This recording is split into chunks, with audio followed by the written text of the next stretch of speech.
In this lesson, we're going to be verifying solutions of trigonometric equations, and we're also going to be solving trigonometric equations.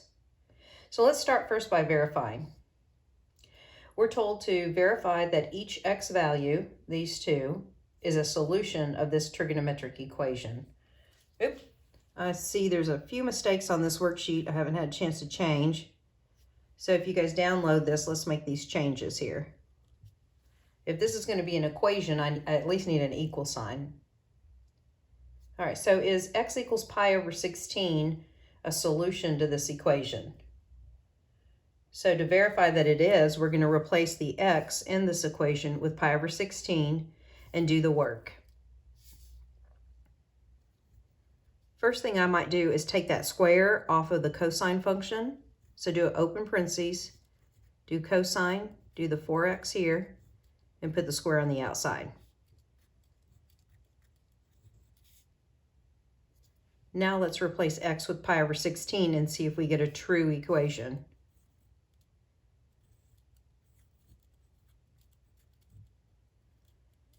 That's pi over 16. Close your parenthesis, don't forget your square, minus 1 equals, let's put a question mark up here because that's what we're trying to verify. This becomes an order of operations situation.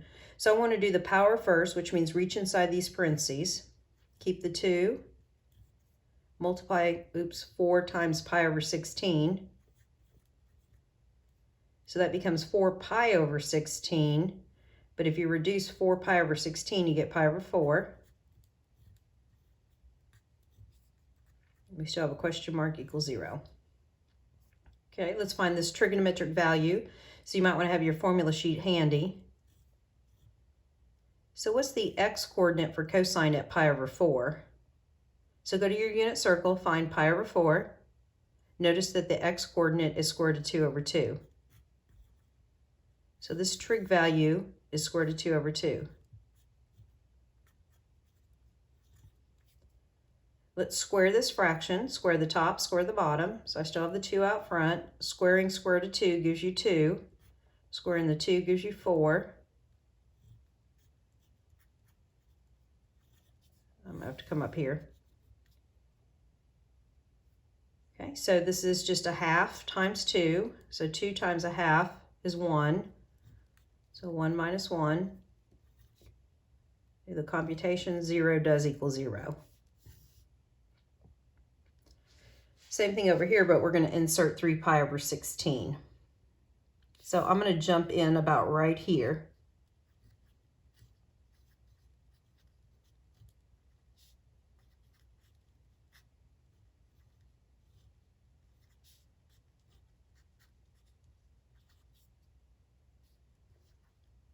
All right, so 4 over 1 times 3 pi.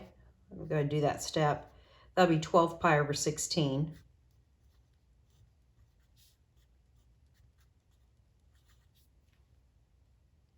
All right, let's simplify 12 pi over 16 to give us something that's on the unit circle. See, 4 goes in there 3 times and 4 goes in there 4 times.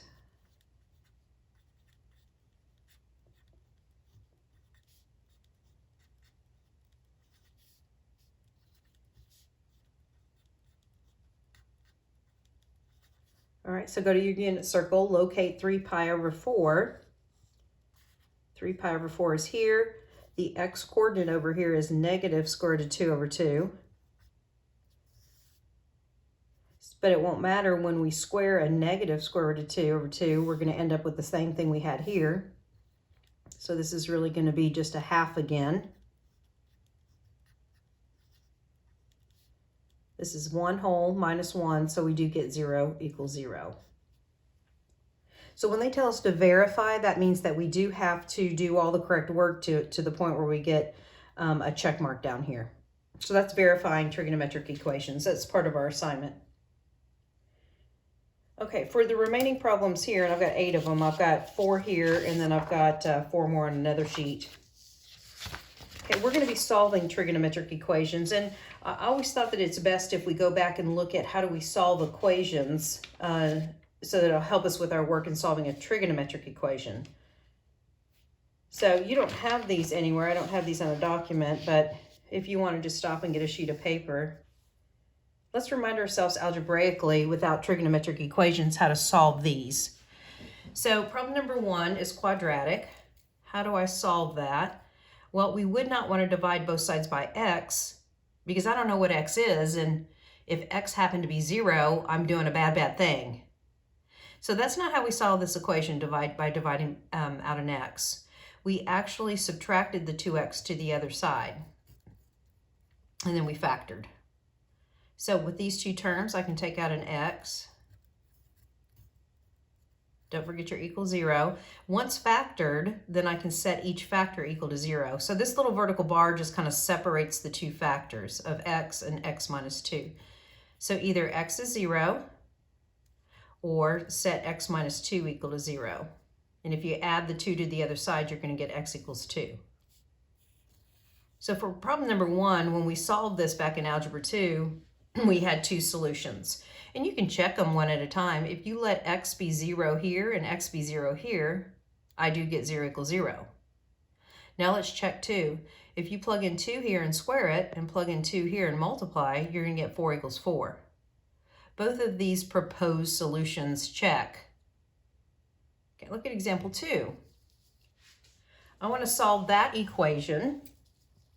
So you might be tempted to distribute the x back in. However, the best thing to do here is just go right to setting each factor equal to 0. We have a gift here. This is already in factored form. So set x equal to 0 and set x minus 1 equal to 0. Add a 1 to the other side. You can check both and they do work. Example 3. How do I solve this equation? Please don't divide both sides by x because we don't know if x is 0. So move the x over to the other side, set the equation equal to 0, look for a factor.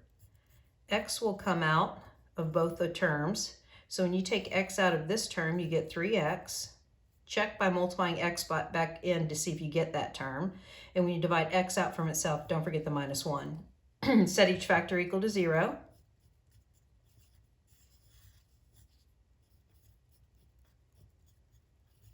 Let's add the 1 to the other side, and as a final step, divide by 3.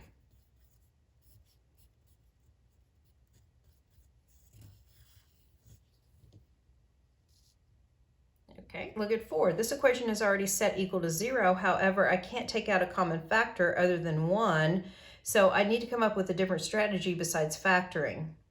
Notice there's no linear term. There's no term with just x in it. So a strategy for solving this type of quadratic equation with no linear term is, let's get the x squared by itself and extract the roots. So I'm going to add a 1 to the other side. I know that's weird, but there's no x here. Divide by 3.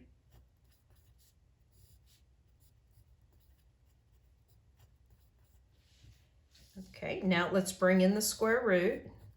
We're bringing in an even root. We bring out the absolute value of x because this is an even power. Had it been odd, I wouldn't need the absolute value. This does not simplify other than what I could do is think about that this is equivalent to putting the square root on top and the square root on bottom. And would that help me? Well, I guess so. The square root of 1 just comes out as just regular 1, and so the square root is really just over the denominator. To finish, remove the absolute value, make the adjustment to plus minus. Okay, should we rationalize? Well, if I'm just solving, no. However, if I want to know what else this number looks like, I might rationalize it because we're going to be thinking about the unit circle. To rationalize, let's multiply 1 over the square root of 3 times square root of 3 over 3, square root of 3 over square root of 3. So what happens when you multiply on top is that you're going to get square root of 3, and down here you're going to get square root of 9, or just simply 3. This actually happens to be a value that we can get by taking y's and dividing by x's, or x's and dividing by y's on the unit circle. All right, so I wanted to do a reminder of how to solve equations, and this is that reminder.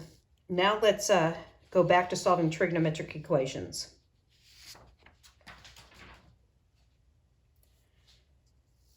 All right, notice that in examples 1 through 4, we're going to find all solutions. Find all the solutions.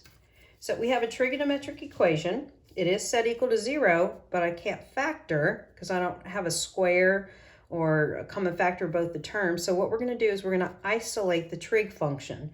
X is attached to the trig function, so let's isolate sine of x.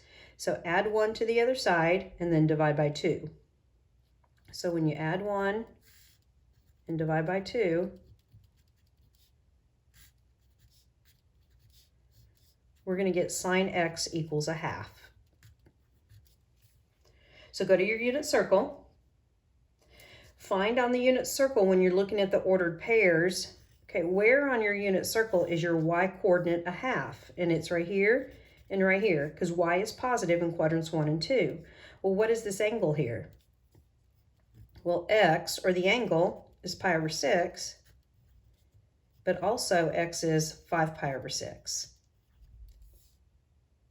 If I was asked just to find solutions on the interval, the closed interval from 0 to 2 pi, this is a closed interval because I have brackets and not parentheses.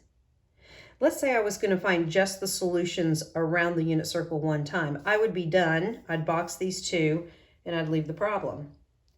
Problem is, it says find all solutions, which means I'm not restricted to just going around the unit circle one time. I can go around infinite number of times. So let's focus on each of these solutions individually. For example, let's focus on pi over 6 right here. If I went all the way around and added 2 pi, I would be back to pi over 6 if this is where I started. Well, if I went around again, I'd be adding another 2 pi or 4 pi.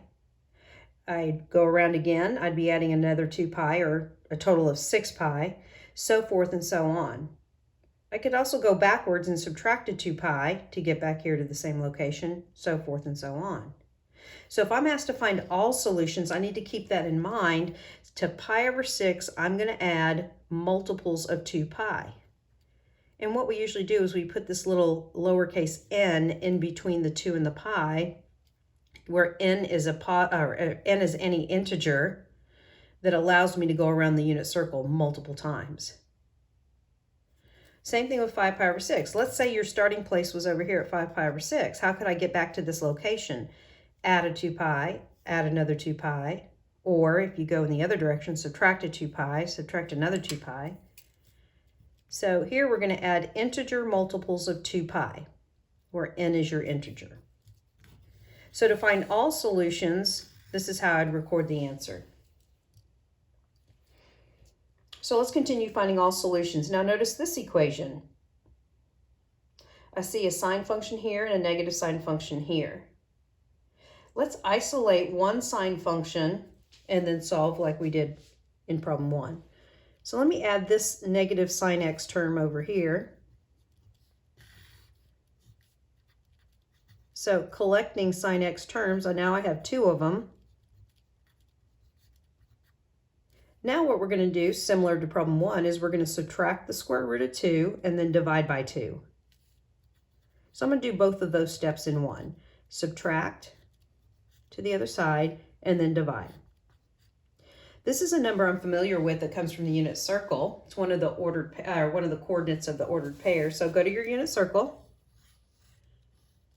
Where on the unit circle is the y coordinate, sine is y, negative square root of 2 over 2? Here and here. So what is this angle right here? Well, one angle for x would be 5 pi over 4. And then this angle right here is 7 pi over 4. Are we just finding solutions in one rotation? No, we're finding all solutions. So similar to what we did in problem 1, if you're at 5 pi over 4, you can continue adding integer multiples of 2 pi. So add the 2 and pi. And likewise here. This is finding all solutions. Okay, with example 3. There's actually a typo here. I don't want that 4 there. So I'm going to rewrite the problem.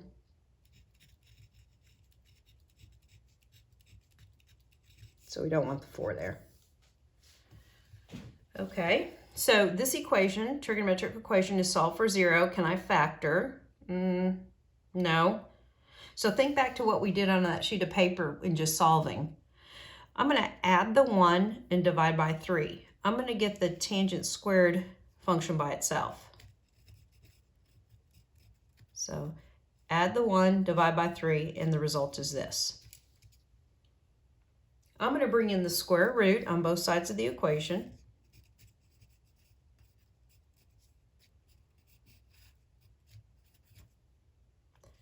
I'm going to take out the absolute value of tangent of x because we have a square function and even. I'm going to see if I can simplify this. I do remember that if I applied the square root to the numerator and denominator, I would end up with 1 over the square root of 3. I'm going to remove the absolute value.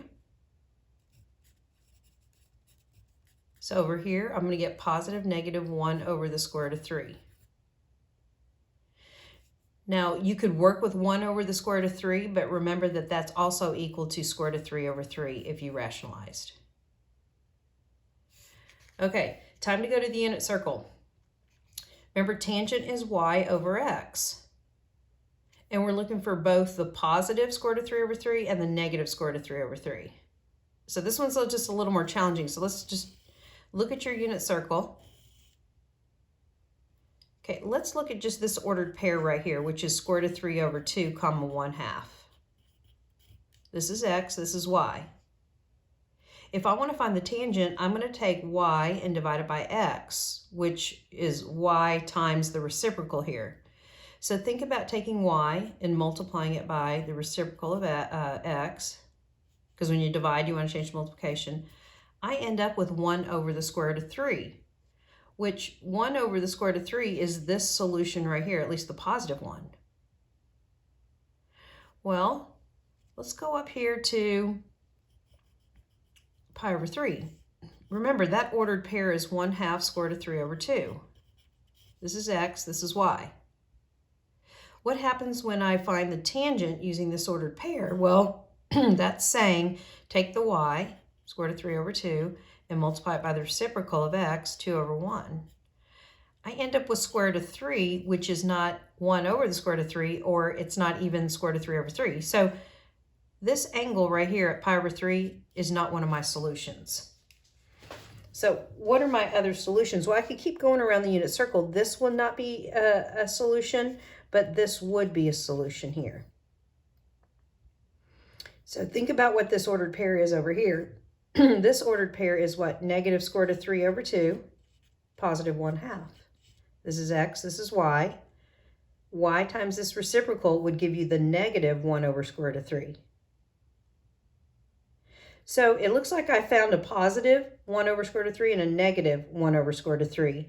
The interesting thing about tangent is, unlike sine, is that you're going to have some more solutions even down here. So for example, look at this angle and look at this angle. If you look at the ordered pairs at these angles right here, and you found the tangent ratio, over here in quadrant 3, you're going to get a positive 1 over square root of 3. Because remember, over here, this is negative square root of 3 over 2 and negative 1/2. So y divided by x would give you another positive 1 over square root of 3, which I already found one solution up here at pi over 6. And likewise here. So how do we organize all this? Because we're finding all solutions. Well, I'm going to say one angle, x, equals pi over 6. And I remembered that another solution was over here at 5 pi over 6.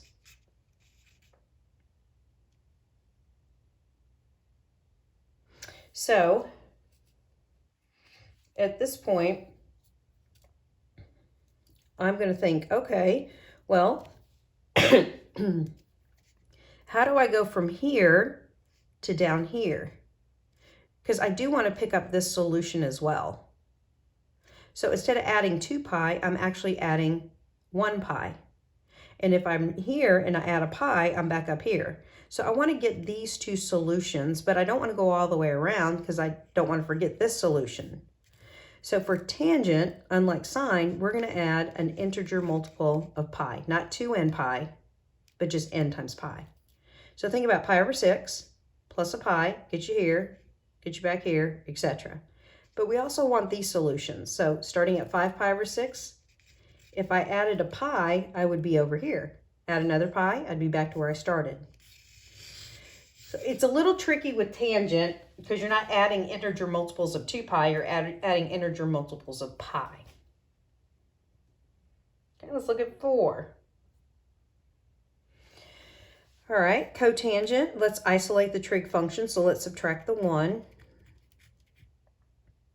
So where is x over y for cotangent equal to -1? Well, the only way you're going to get x divided by y being a negative number, -1, is going to be when x and y are opposites of each other. So think about the pi over 4 angles. Well, this is square root of 2 over square root of 2, or excuse me, square root of 2 over 2 twice. But if I divide x by y, I'm going to get +1, and I want -1. So come over here where x is negative and y is positive. X, y, divide these two, you get -1, and that's your target number you want. So one of my solutions is going to be over here at 3 pi over 4.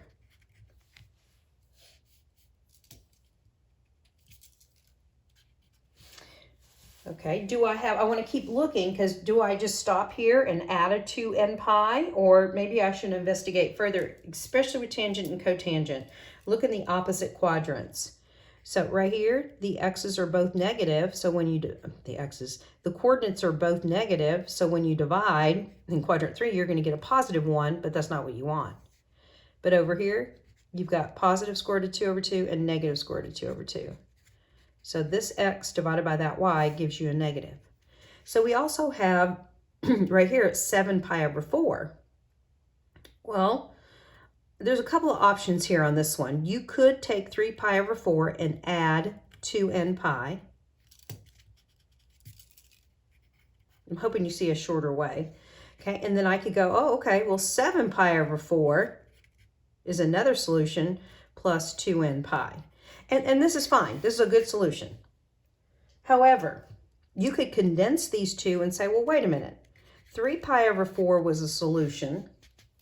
But if I'm here and I want to get to 7 pi over 4, I wouldn't add 2 pi, I would add I would add 1 pi. So would it be enough to say that my solution is just 3 pi over 4 plus a pi plus another pi plus a pi? That you would stop halfway around the circle and grab that other solution? Yes. So if you want to report your answer this way, adding 2n pi's, listing them both out here, fine. If you observe that the solutions differ by just a pi, this is a good solution too. Both are correct. All right, a few more problems on the back. I'm going to change the directions up a little bit though. Instead of finding all solutions, let's just solve on the interval, the half closed, half open. We'll include 0 if it's a solution because of the bracket, and then we'll put a parenthesis at the end of 2 pi, meaning I wouldn't report 2 pi as an answer. So we're not going to find all solutions. So in this case, we don't need the n pi or the 2n pi. We're going to actually just get answers and then walk away.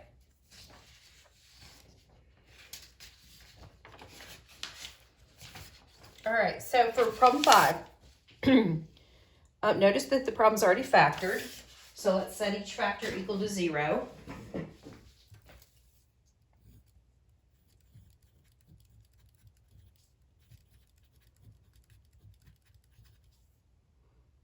All right, so let's go to the unit circle. Where on the unit circle, at what angle is your x coordinate 0?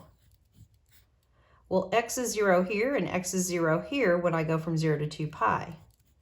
So from this factor being set equal to 0, I've got two solutions. I've got pi over 2 and 3 pi over 2. Both these values fit in between 0 and 2 pi.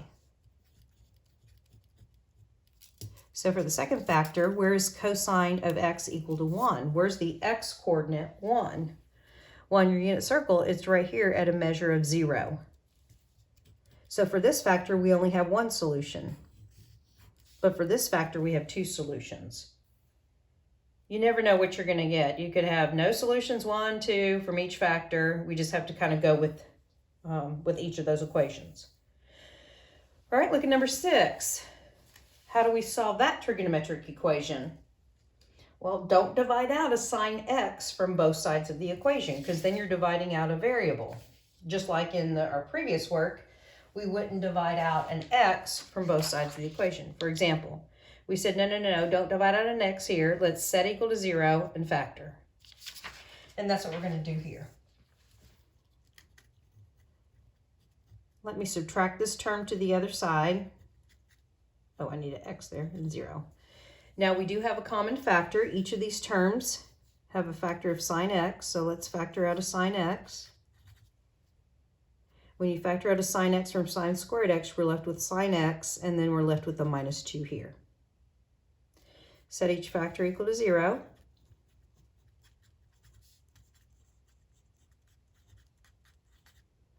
Coming back here on the unit circle, at what angle is my y-coordinate? Now I'm talking sine.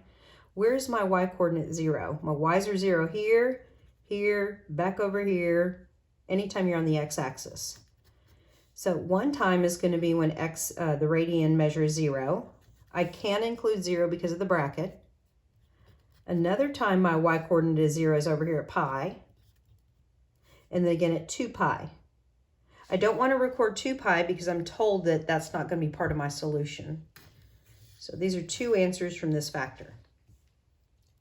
To solve this factor, let's add a 2 to the other side. So think about this for a minute. Where on the unit circle is your y-coordinate 2? Nowhere, because it's a unit circle. And that value won't ever be greater than 1 here. So no solution from this factor.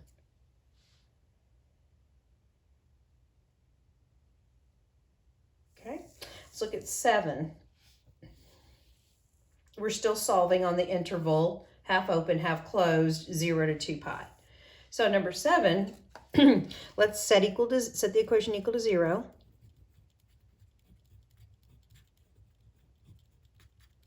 We wouldn't want to divide both sides by tangent. Let's take out a tangent.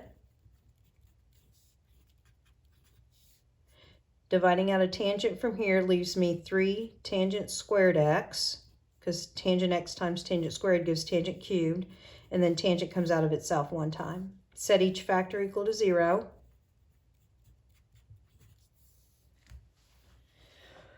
Remember, tangent is y over x, so where on the unit circle is y divided by x 0? Well, I don't want x to be 0 because then I'm dividing by 0, so as long as y is 0, that means I'm going to get a tangent ratio of 0. So where are your y values 0? So y is 0 here, and then again at 2 pi, but we won't include it.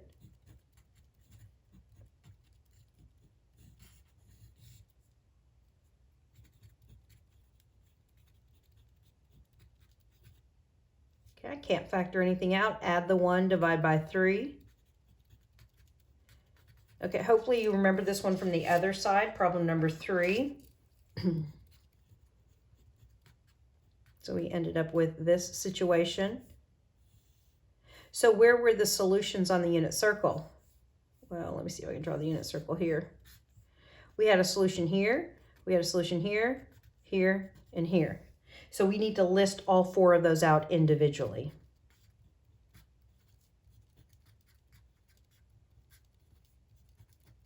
This angle is 7 pi over 6, and then 11 pi over 6.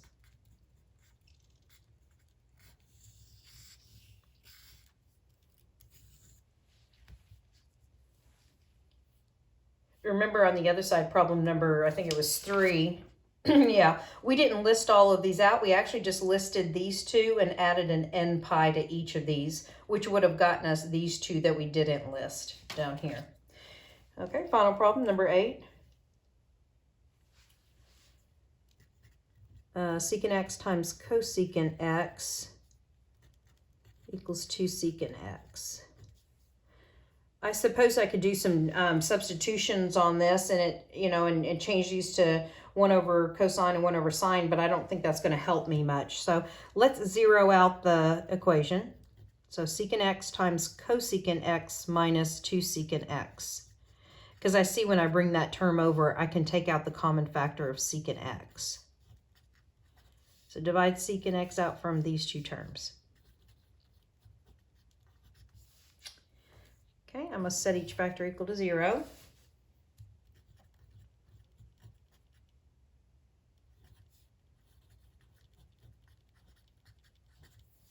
These are a little tricky. Where is the secant equal to 0? I choose not to work with secant. Let me look at the reciprocal. So this equation is the same thing as saying, where is the cosine of x equal to the reciprocal of 0? So if you change secant to cosine, then you need to make 0 a fraction, kind of common to put it over 1, and then we need to reciprocate this fraction and put undefined. So where on the unit circle is your x-coordinate undefined? Well, that doesn't happen anywhere, so there's no solution. Okay, similarly over here, I'm going to add the 2 to the other side. I don't want to work with cosecant, so I'm going to find its reciprocal to be sine of x. But then I have to reciprocate 2 and make it a half. Where on the unit circle is the y-coordinate a half? Well, y is going to be positive here and positive here.